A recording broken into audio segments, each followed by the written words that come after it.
ठीक है पापा, मैं करवाता हूँ। किसका फोन था? पापा का कॉल था, वो 50,000 रुपये उधार मांग रहे हैं। मना कर दो। मना करना ही क्यों है रिंकी? अभी तो हमारी एफडी मैच्योर हुई है 5,35,000 रुपए की, उसमें से दे देंगे पापा को 50,000 रुपए।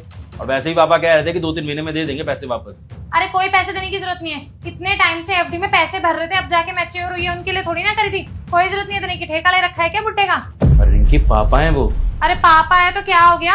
हमारी जरूरतें नहीं है क्या? पैदा कर दिया तो एहसान कर दिया उन्होंने हमारे ऊपर। हम अपनी जरूरतें पूरी करेंगे पहले, उनकी थोड़ी ना करेंगे। खुद कर लेंगे अपना खर्च, मना कर दो। पैदा कर दिया तो ठेका ही ले लिया है उन्होंने। पापा है। दामाद जी, हुआ पैसों का इंतजाम? अरे बहुत सख्त जरूरत थी, वरना मैं तुम्हें कहता नहीं। वो मैं कोशिश कर रहा हूँ। ऐसा है ना, मैं तुम्हारे घर के पास ही आया हुआ था, 1 घंटे में पहुंच जाऊंगा। हाँ, बस तुम इंतजाम कर देना। ठीक है, आप आ जाइए फिर। फिर से तुम्हारे पापा का कॉल था ना? क्या कह रहे थे?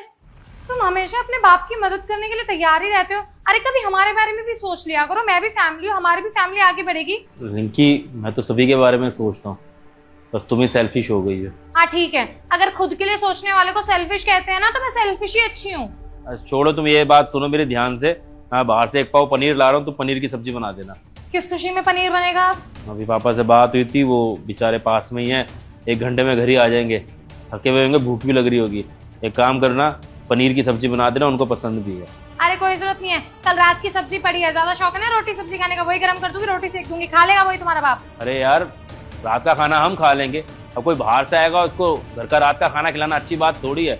अब पापा हैं, अगर पनीर की सब्जी खा लेंगे तो क्या हो जाएगा यार? अरे कोई जरूरत नहीं है पनीर लाने की, एक ही सब्जी काफी है, वही खा लेंगे। ठीक है, तुम्हारी जैसी मर्जी। ऑफिस के काम से नीचे जा रहा हूँ, तुम्हें जो करना है वो करो। बड़ा बेशरम बुड्ढा है। अब जाके कतरन लपेटूं, नहीं तो इसमें भी मुंह बन जाएगा उसका। कैसी है बेटा? पापा आप? हाँ, मैं दामाद जी ने बताया ना तुझे कि मैं आने वाला हूँ। पापा का कॉल था, वो 50,000 रुपये उधार मांग रहे हैं। ठीक है, आप आ जाइए। बेटा क्या सोच रही है? कुछ बात हुई है क्या? नहीं कुछ नहीं सोच रहे पापा। आप आओ, अंदर आओ। क्या हो गया पापा? बहुत परेशान लग रहे हो।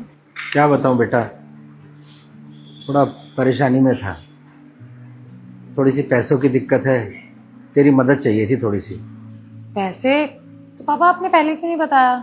बेटा सोचा तो था कि खुद संभाल लूंगा, लेकिन कुछ हो नहीं पाया बेटा। कितने पैसों की जरूरत है? बेटा 50,000 रुपये।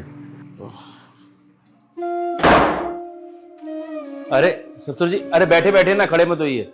और कैसे हैं आप? ठीक हूँ बेटा। अरे नहीं बेटा, पैर वैर छूने की जरूरत नहीं है। आपने तो घर पे आना बिल्कुल ही बंद कर दिया, जैसे हम पराये हो गए हैं। वो बेटा काम के चक्कर में थोड़ा सा बिजी रहता हूँ, इसलिए नहीं आ पाता हूँ।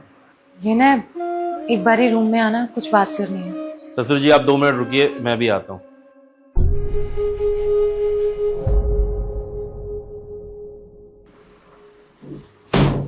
विनय, आई एम सो सॉरी।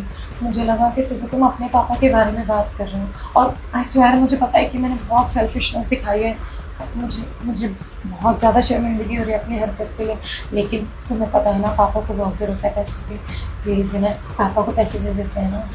कि तुम तो बहुत ही सेल्फिश हो।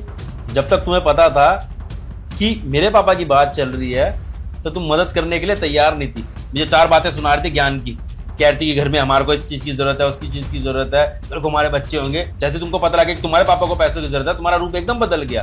तुम कह रही हो कि मदद कर दो इनकी। अब सुन लो, जो तुम ये भेदभाव करती हो ना, मुझे बहुत बुरा लगता है। मैंने कभी तुम्हारे परिवार के साथ में भेदभाव नहीं किया है, लेकिन अब तुमने मजबूर कर दिया है कि मैं भी भेदभाव करूं, इसलिए मैं अब तुम्हारे पापा की कोई मदद नहीं करूंगा। जाके मना कर दो। विनय, तुम खुद सोचो ना, पापा की इकलौती